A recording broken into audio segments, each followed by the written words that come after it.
ಸಂಜೆ ಆದ ತಕ್ಷಣ ಮಕ್ಕಳು ತಿನ್ನೋಕೆ ಏನಾದರೂ ಕೊಡು ಅಂದವಾಗ ಏನು ಮಾಡಬೇಕು ಅಂತ ನಮ್ಮ ತಲೆಗೆ ಹೊಳೆಯೋದೇ ಇಲ್ಲ. ಸೊ ಮನೆಯಲ್ಲಿ ಪಾಸ್ತಾ ಇದ್ದರೆ ಸಿಂಪಲ್ಲಾಗಿ ಹಾಗೆ ಈಸಿಯಾಗಿ ಹೇಗೆ ಪಾಸ್ತಾನ ಮಾಡ್ಕೋಬೇಕು ಅನ್ನೋದನ್ನು ನಾನಿವತ್ತು ನಿಮ್ಮ ವಿಡಿಯೋದಲ್ಲಿ ತೋರಿಸ್ತಾ ಇದ್ದೀನಿ. ನಾನು ಇದು ಫಸ್ಟ್ ಟೈಮ್ ಟ್ರೈ ಮಾಡಿದವಾಗ ಚೆನ್ನಾಗೇ ಬಂದಿತ್ತು, ಅದಕ್ಕೋಸ್ಕರ ಇವಾಗ ವಿಡಿಯೋ ಮಾಡೋಣ ಅಂತ ಮಾಡ್ತಾ ಇದ್ದೀನಿ. ವೆಜಿಟೇಬಲನ್ನು ಇಷ್ಟಪಡದೇ ಇರೋ ಮಕ್ಕಳು ಕೂಡ ಚೆನ್ನಾಗಿ ತಿಂತಾರೆ. ಮೊದಲಿಗೆ ಪಾಸ್ತಾನ ಎಣ್ಣೆ ಹಾಕಿ ಉಪ್ಪು ಹಾಕಿ ಬೇಯಿಸ್ಕೊಳ್ಳೋಕೆ ಇಟ್ಟಿದ್ದೀನಿ. ಅದಾದಮೇಲೆ ಟೊಮೆಟೊ ಸಾಸ್ ಮಾಡ್ಕೊತಾ ಇದ್ದೀನಿ. ಹೇಗೆ ಅಂದರೆ ಟೊಮೆಟೊನ ಕಟ್ ಮಾಡಿ ಪ್ಯಾನ್ಗೆ ಹಾಕಿಬಿಟ್ಟು ಸ್ವಲ್ಪ ಆಯಿಲ್ ಹಾಕಿ ಸ್ವಲ್ಪ ಬೇಯ್ತಾ ಬಂದಮೇಲೆ ಅಚ್ಚ ಖಾರದ ಪುಡಿನ ಹಾಕಿ, ನಾನಿಲ್ಲಿ ಮನೆಯಲ್ಲೇ ಮಾಡಿರೋ ಖಾರದ ಪುಡಿನ ಯೂಸ್ ಮಾಡಿದ್ದೀನಿ. ಸ್ವಲ್ಪ ಹಾಕಿ ಹಾಗೆ ಟೊಮೆಟೊನ ಬಾಡಿಸಿ ನಂತರ ನೀವು ವೆಜಿಟೇಬಲ್ಸನ್ನು ಕಟ್ ಮಾಡಿ ಇಟ್ಕೋಬೇಕು. ಇಲ್ಲಿ ನಾನು mushroom, sweet corn, capsicum, carrot ಹಾಗೆ ಆನಿಯನನ್ನು ತೊಗೊಂಡಿದ್ದೀನಿ. ಎಲ್ಲದನ್ನು ಚೆನ್ನಾಗಿ ಚಾಪ್ ಮಾಡ್ಕೋಬೇಕು. ಚಾಪ್ ಮಾಡ್ಕೊಂಡಿರೋ ವೆಜಿಟೇಬಲ್ಸನ್ನು ಸ್ವಲ್ಪ ಆಯಿಲನ್ನು ಹಾಕಿ, ನೀವು ಕೊಕೊನಟ್ ಆಯಿಲ್, ಆಲಿವ್ ಆಯಿಲ್ ಇಲ್ಲ ಸನ್ಫ್ಲವರ್ ಆಯಿಲ್ ಯಾವ ಆಯಿಲ್ ಬೇಕಿದ್ರೂ ಯೂಸ್ ಮಾಡ್ಬೋದು. ಇಲ್ಲಾಂದರೆ ಬಟರಲ್ಲಿ ಕೂಡ ನೀವು ಸ್ವಲ್ಪ ಡ್ರೈ ಮಾಡ್ಕೊಳ್ಳಿ, ಅಂದರೆ ಸ್ವಲ್ಪ ಬೇಯಿಸ್ಕೊಳ್ಳಿ. ನಾನಿಲ್ಲಿ ಎಣ್ಣೆ ಹಾಕಿ ಎಲ್ಲ ವೆಜಿಟೇಬಲ್ಸನ್ನು ಚೆನ್ನಾಗಿ ಬೇಯಿಸ್ಕೊತಾ ಇದ್ದೀನಿ. ಸ್ವಲ್ಪ ಬೇಯಿಸ್ಕೊಂಡು ಅದಾದಮೇಲೆ ಸ್ವಲ್ಪ ಸಾಲ್ಟ್ ಹಾಕಿ ಬೇಯಿಸ್ಕೊಂಡೆ. ತುಂಬ ಬೇಯಿಸೋದು ಬೇಡ, ಸ್ವಲ್ಪ ಬೇಯಿಸಿದ್ರೆ ಸಾಕು. ನಂತರ ಪಾಸ್ತಾ ಬೆಂದಿರೋ ಪಾಸ್ತಾನ ನಾನಲ್ಲಿ ಸ್ಟೀರ್ ಮಾಡ್ಕೊಂಡಿದ್ದೀನಿ, ಅಂದರೆ ಎತ್ತಿಟ್ಕೊಂಡಿದ್ದೀನಿ. ನೋಡಿ ಚೆನ್ನಾಗಿ ಬೆಂದಿದೆ ಇದು. ನಂತರ ಟೊಮೆಟೊ ಏನು ಬೇಯಿಸಿಟ್ಕೊಂಡಿದ್ದೀನಿ ಅದನ್ನು ಗ್ರೈಂಡ್ ಮಾಡಬೇಕು. ಅದು ಸಾಸ್ ಹಾಕಬೇಕಲ್ವ. ಕೆಚಪ್ಪನ್ನು ಕೂಡ ನೀವು ಯೂಸ್ ಮಾಡ್ಬೋದು, ಬಟ್ ಇದು ಒಂಥರ ಡಿಫ್ರೆಂಟ್ ಫ್ಲೇವರ್ ಬರುತ್ತೆ, ಚೆನ್ನಾಗಿರುತ್ತೆ. ಇದರಲ್ಲೇ ಖಾರ ಇರೋದ್ರಿಂದ ನೀವು ಬೇರೆ ಹಸಿಮೆಣಸಿನ್ಕಾಯಿ ಏನು ಯೂಸ್ ಮಾಡಬೇಕು ಅಂತಿಲ್ಲ. ಇನ್ನೂ ಖಾರ ಬೇಕಿದ್ದರೆ ನೀವು ಪೆಪ್ಪರನ್ನು ಯೂಸ್ ಮಾಡಿ, ಪೆಪ್ಪರ್ ಪೌಡರನ್ನು. ವೆಜಿಟೇಬಲ್ಸನ್ನೆಲ್ಲ ತೆಗೆದಿಟ್ಕೊಂಡೆ. ನಂತರ ಅದೇ ಪಾತ್ರೆಗೆ ಬಟರ್ ಹಾಕ್ಕೊಂಡೆ, ಬಟರ್ ಹಾಕ್ಕೊಂಡು ಅದು ಕರಗಿದ ಮೇಲೆ ಸ್ಲೈಸಾಗಿ ಕಟ್ ಮಾಡ್ಕೊಂಡಿರೋ ಬೆಳ್ಳುಳ್ಳಿ ಹಾಕ್ಕೋತಿದ್ದೀನಿ. ಅದಾದಮೇಲೆ ಸ್ವಲ್ಪ ಹಾಲನ್ನು ಹಾಕ್ಕೊಂಡು ಅದಾದಮೇಲೆ ಅದಕ್ಕೆ ಮೈದಾನ ಯೂಸ್ ಮಾಡಿದೆ. ಮೈದಾ ಬೇಡ ಅಂತಿದ್ರೆ ನೀವು ಸ್ಕಿಪ್ ಮಾಡ್ಕೊಳ್ಳಿ.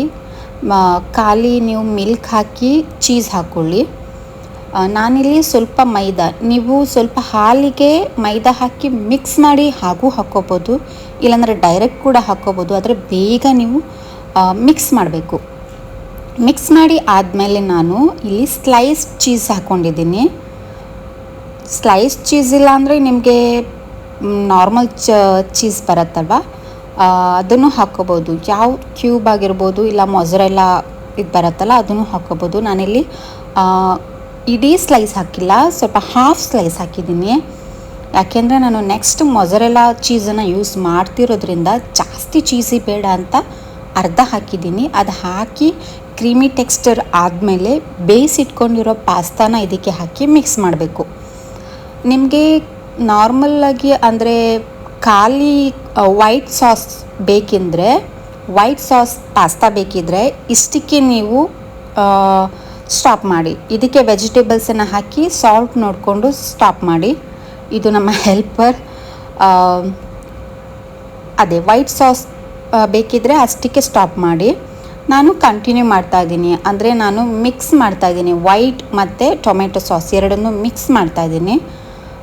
ರುಬ್ಬಿಟ್ಕೊಂಡಿರೋ ಟೊಮೆಟೊ ಸಾಸನ್ನು ಇದಕ್ಕೆ ಆ್ಯಡ್ ಮಾಡಿ ಮಿಕ್ಸ್ ಮಾಡ್ತಾಯಿದ್ದೀನಿ. ನೀವು ಉಪ್ಪನ್ನು ನೋಡಿಕೊಂಡು ಹಾಕ್ಕೊಳ್ಳಿ. ವೆಜಿಟೇಬಲ್ಸ್ಗೂ ಹಾಕಿದ್ದೀನಿ, ಪಾಸ್ತಾ ಬೇಯಿಸ್ಲಿಕ್ಕೂ ಹಾಕಿದ್ದೀನಿ, ಆದ್ರೂ ಅದು ಸ್ವಲ್ಪ ಸಪ್ಪೆ ಆಗುತ್ತೆ. ಇದನ್ನು ಹಾಕಿ ಮಿಕ್ಸ್ ಮಾಡಿ ನಂತರ ನೀವು ಬಾಡಿಸಿಟ್ಕೊಂಡಿರೋ ವೆಜಿಟೇಬಲ್ಸ್ನ ಇದಕ್ಕೆ ಮಿಕ್ಸ್ ಮಾಡಿ ಚೆನ್ನಾಗಿ ನೀವು ಇದನ್ನು ಮಿಕ್ಸ್ ಮಾಡಬೇಕು.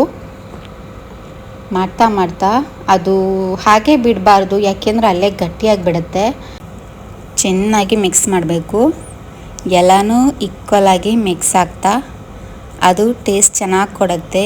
ನೀವೇನು ಚೀಸ್ ಹಾಕಿದ್ದೀರಾ, ಟೊಮೆಟೊ ಸಾಸ್ ಹಾಕಿದ್ದೀರಾ, ನೀವು ಮನೇಲಿರೋ ಸಾಸ್ ಕೂಡ ಹಾಕ್ಬೋದು, ಬಟ್ ನೀವೇ ಮಾಡಿಬಿಟ್ಟು ಹಾಕಿದರೆ ಅದು ಇನ್ನೂ ಚೆನ್ನಾಗಾಗುತ್ತೆ. ನ್ಯಾಚುರಲಾಗಿ ಟೊಮೆಟೊ ಸಾಸ್ ಮಾಡಬೇಕು, ಆವಾಗಲೇ ಅದು ಚೆನ್ನಾಗಿರೋದು. ನೋಡಿ ಒಳ್ಳೆ ಕ್ರೀಮಿ ಆಗಿದೆ. ಚೆನ್ನಾಗಿದೆ. ಮಾಡಿದ ತಕ್ಷಣ ಬಿಸಿ ಬಿಸಿ ತಿನ್ಬಿಡಬೇಕು. ಆಮೇಲೆ ಒಂದು 10 ನಿಮಿಷ 15 ನಿಮಿಷ ಬಿಟ್ಟರೆ ಅದು ಸ್ವಲ್ಪ ಗಟ್ಟಿಯಾಗುತ್ತೆ. ಇವಾಗ ನಾನು ಎಂಡಲ್ಲಿ ಮೊಜರೆಲ್ಲಾ ಚೀಸ್ ಹಾಕ್ತಿದ್ದೀನಿ.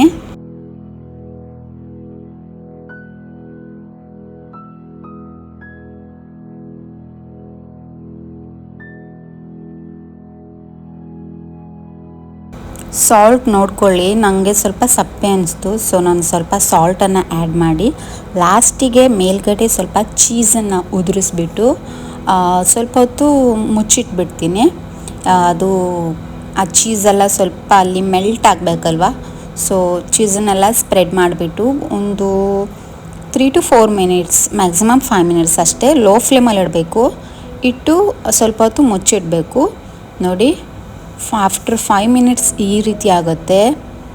ಚೀಸೆಲ್ಲ ಮೆಲ್ಟ್ ಆಗಿಬಿಟ್ಟು ಚೆನ್ನಾಗಾಗುತ್ತೆ. ಮಕ್ಕಳಿಗೂ ಕೂಡ ಇಷ್ಟ ಆಗುತ್ತೆ. ಚೀಸೆಲ್ಲ ಹಾಕ್ಕೊಟ್ರೆ ಸ್ವಲ್ಪ ತಿಂತಾರೆ. ಡೈಲಿ ಇದು ಚೀಸು ಮೈದಾ ಹೆಲ್ದಿ ಅಂತ ಅಲ್ಲ, ಬಟ್ ಅಪರೂಪಕ್ಕೆ ಮಕ್ಕಳಿಗೆ ಸ್ನ್ಯಾಕ್ಸ್ಗೆ ಈವ್ನಿಂಗ್ಗೆ ಈ ರೀತಿಯಾಗಿ ಮಾಡಿಕೊಟ್ರೆ ಇಷ್ಟಪಟ್ಟು ತಿಂತಾರೆ. ಇದ್ರ ಜೊತೆಗೆ ವೆಜಿಟೇಬಲ್ಸ್ ಕೂಡ ಹೋಗುತ್ತೆ. ತುಂಬಾ ಚೆನ್ನಾಗಿರುತ್ತೆ. ನಾನು ಒಂದು 2 to 3 ಟೈಮ್ಸ್ ಟ್ರೈ ಮಾಡಿದ್ದೆ. ಈ ವ್ಲಾಗ್ ನಿಮಗೆ ಇಷ್ಟ ಆಗಿದ್ದರೆ ನನ್ನ ವಿಡಿಯೋನ ನೋಡಿ ಲೈಕ್ ಮಾಡಿ, ಹಾಗೆ ಹೊಸದಾಗಿ ನನ್ನ ಚಾನಲನ್ನು ನೋಡ್ತಾ ಇದ್ದರೆ ಸಬ್ಸ್ಕ್ರೈಬ್ ಮಾಡೋದನ್ನು ಮರಿಬೇಡಿ. ಇದೇ ರೀತಿ ಫುಡ್ ರೆಸಿಪಿಗೆ ನನ್ನ ಚಾನಲನ್ನು ಸಬ್ಸ್ಕ್ರೈಬ್ ಮಾಡ್ಕೊಳ್ಳಿ. ನನಗೆ ಗೊತ್ತಿರುವಷ್ಟು ನಾನು ನಿಮ್ಮ ಜೊತೆ ಶೇರ್ ಮಾಡ್ಕೋತೀನಿ. ತುಂಬಾ ಚೆನ್ನಾಗಿ ಬಂದಿದೆ. ನೀವು ಟ್ರೈ ಮಾಡಿ, ಹೇಗಾಯಿತು ಅಂತ ಕಮೆಂಟ್ನಲ್ಲಿ ತಿಳಿಸಿ. ಮಸ್ಟ್ ಟ್ರೈ ರೆಸಿಪಿ ಇದು. ಮಕ್ಕಳಿಗೂ ದೊಡ್ಡವ್ರಿಗೂ ಇಷ್ಟ ಆಗುತ್ತೆ. ನಮ್ಮನೇಲೂ ಖಾಲಿ ಆಗಿಬಿಡ್ತು. ಇವತ್ತಿನ ಈ ಒಂದು ರೆಸಿಪಿ ನಿಮಗೆ ಇಷ್ಟ ಆಗಿದ್ದರೆ ನನ್ನ ವಿಡಿಯೋಗೆ ಲೈಕ್ ಮಾಡಿ, ಹಾಗೆ ಸಬ್ಸ್ಕ್ರೈಬ್ ಮಾಡೋದನ್ನು ಮರಿಬೇಡಿ. ಮತ್ತಷ್ಟು ರೆಸಿಪಿಗೋಸ್ಕರ ನನ್ನ ಪೇಜನ್ನು ಫಾಲೋ ಮಾಡಿ, ಹಾಗೆ ಕಾಯ್ತಾ ಇರಿ. Until there bye.